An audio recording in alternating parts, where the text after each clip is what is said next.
In this episode, we tackle a challenge that shows up wherever modern environments include lots of connected devices and centralized control tooling.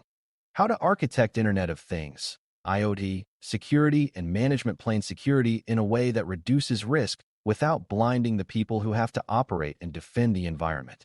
Many beginners think security always means restricting access until almost nothing can talk to anything.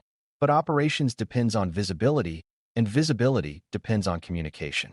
If you lock down connected devices so tightly that monitoring stops working, updates fail, or teams cannot troubleshoot, you can accidentally create a system that is fragile and unsafe. IoT devices also bring unique security issues because they are often specialized, difficult to patch, and deployed in places where physical access is easy.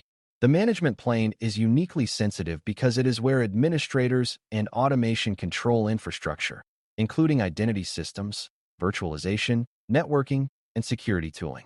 The goal is to learn how to segment IoT and management functions, control trust paths into and out of them, and still preserve the telemetry and access needed for reliable operations.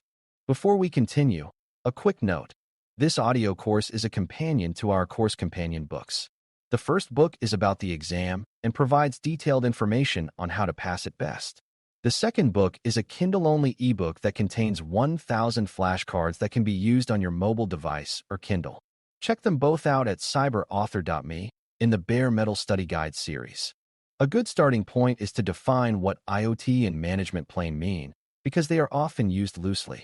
IoT refers to connected devices that are not general-purpose computers, like sensors, cameras, building controls, medical devices, industrial devices, and specialized endpoints, and they often communicate using limited protocols and fixed functions.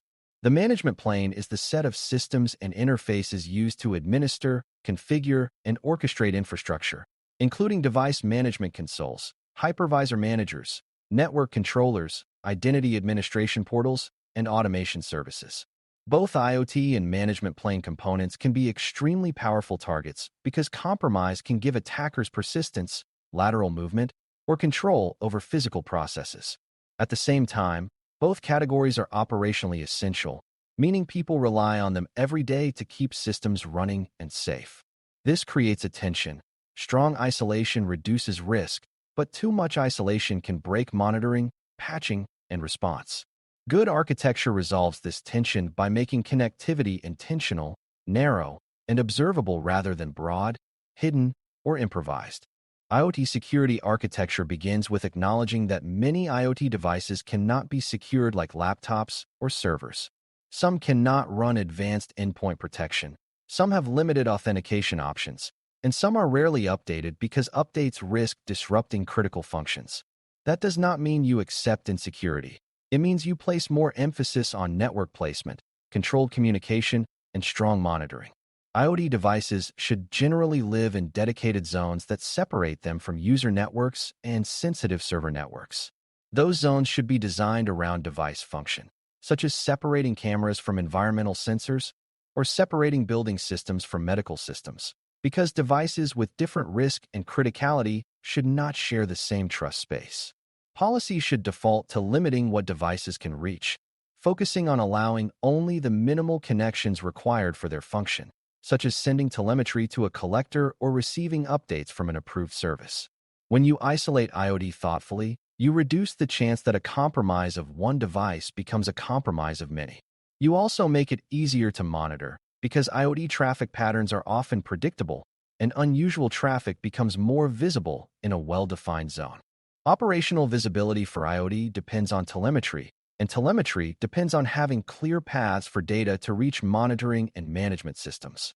If you block all outbound connections from IoT zones, you may prevent compromised devices from calling out, but you may also prevent legitimate logs, alerts, and health checks from reaching the teams that need them. A better approach is to define a small set of approved telemetry destinations, such as log collectors, monitoring platforms, and update services, and allow IoT devices to communicate only with those destinations using controlled paths. This makes visibility possible while still limiting risk.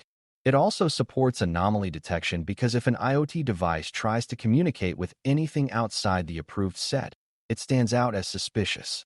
Visibility also includes inventory, meaning you know which devices exist, where they are, and what normal behavior looks like.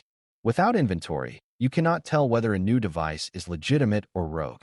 Architects therefore often require device registration processes and monitoring for unknown devices joining networks. The management plane has a different but equally important security profile because it is a concentration of power. If an attacker reaches management interfaces, they may not need to exploit systems. They can use legitimate administrative functions to cause harm, such as creating privileged accounts, changing network routes, altering firewall rules, or copying virtual machine images. Management plane architecture must therefore begin with strong segmentation, keeping management interfaces off general user networks and off the same networks used by ordinary application traffic.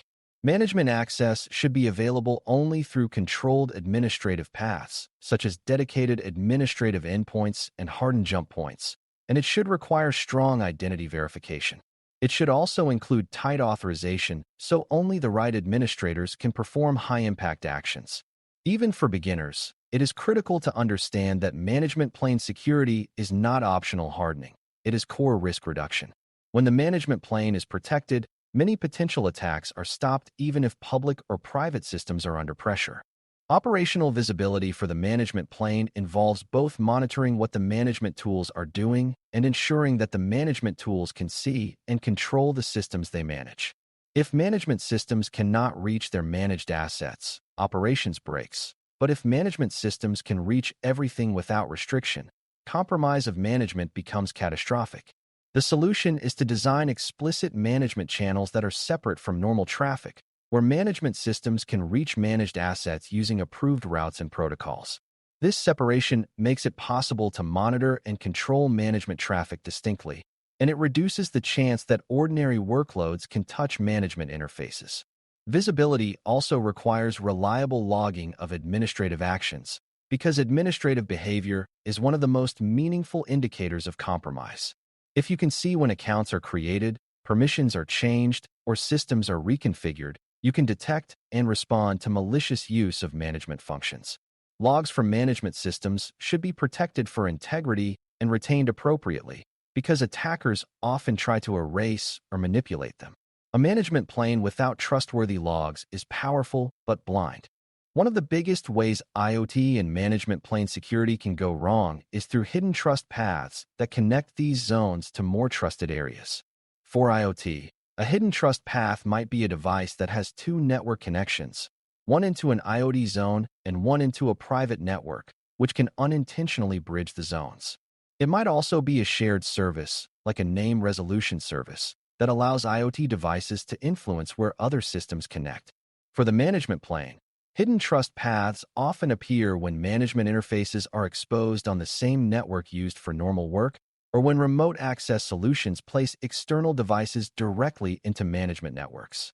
Another risk is when monitoring agents or management components are deployed into workloads in a way that grants them broad permissions, effectively creating a management backdoor into many systems. Architects reduce these risks by limiting dual homing, enforcing clear network boundaries, and ensuring that shared services are designed so that trust does not leak across zones. The goal is to ensure that IoT devices cannot reach sensitive internal systems and that ordinary internal systems cannot reach management interfaces. Identity and access control concepts also apply strongly here, even though network segmentation is often the first design tool. IoT devices often authenticate poorly, so architectures may rely more on network-based identity, such as placing devices into a network based on their registered identity and limiting their permissions accordingly. This does not mean trusting network location blindly. It means tying network placement to device identity processes and monitoring for anomalies. For the management plane, identity is central because administrators and automation services need strong authentication and clear authorization boundaries. This is where least privilege is crucial, ensuring that even within management tools, users and services have only the permissions they need. Strong designs also separate administrative roles so that one account cannot both approve and execute high-impact changes without oversight. These principles reduce the chance that a single stolen credential leads to total control. When identity and segmentation reinforce each other, the architecture becomes much harder to bypass. Updates and lifecycle management present special challenges for both IoT and management components, and these challenges are where operational visibility matters most.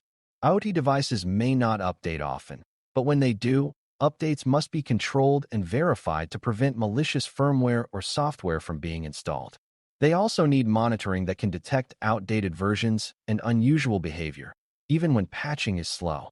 Management plane systems must be kept current because they are high-value targets, and vulnerabilities in management tools can provide attackers with powerful entry points. However, management systems are often treated carefully to avoid downtime, which can lead to delayed patching. Architecture should therefore include redundancy, safe maintenance approaches, and clear processes that keep management tools secure without causing operational chaos. Visibility is essential here because if you cannot see versions, patch status, and configuration drift, you cannot manage risk. Durable designs treat lifecycle as part of architecture, not as an afterthought. Another key architectural decision is how you collect and transport telemetry without turning monitoring into a new trust path. Telemetry pipelines often have broad reach because they gather logs and metrics from many places, and if they are not designed carefully, they can become a bridge between restricted zones. For example, if an IoT device can send arbitrary data to a central log system, that system might be exposed to malicious inputs that affect other systems. Similarly, if a management system collects logs from everywhere, compromise of that logging channel could reveal sensitive information or allow injection of misleading data. Architects mitigate this by designing telemetry collection points that are hardened, limiting what kinds of connections are allowed, and validating and sanitizing data where appropriate. They also ensure that telemetry systems do not provide control paths back to devices unless explicitly required. It is a subtle point, but important. Monitoring should primarily be one-way flow of information from devices to observers, not a general-purpose communication channel.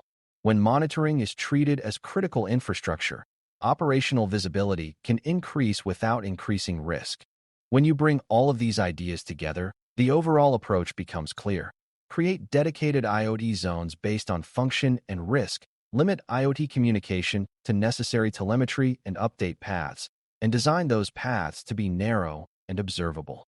Protect the management plane with strict segmentation, controlled administrative access routes, strong identity and authorization, and trustworthy logging of administrative actions. Preserve operational visibility by intentionally designing telemetry, inventory, and health monitoring so teams can see and respond without needing broad, uncontrolled connectivity. Avoid hidden trust paths by minimizing dual-homed systems, controlling shared services, and ensuring that monitoring and management channels do not become accidental bridges. The result is an environment where IoT devices can perform their roles safely, management systems can control infrastructure responsibly, and defenders can observe what is happening quickly enough to respond.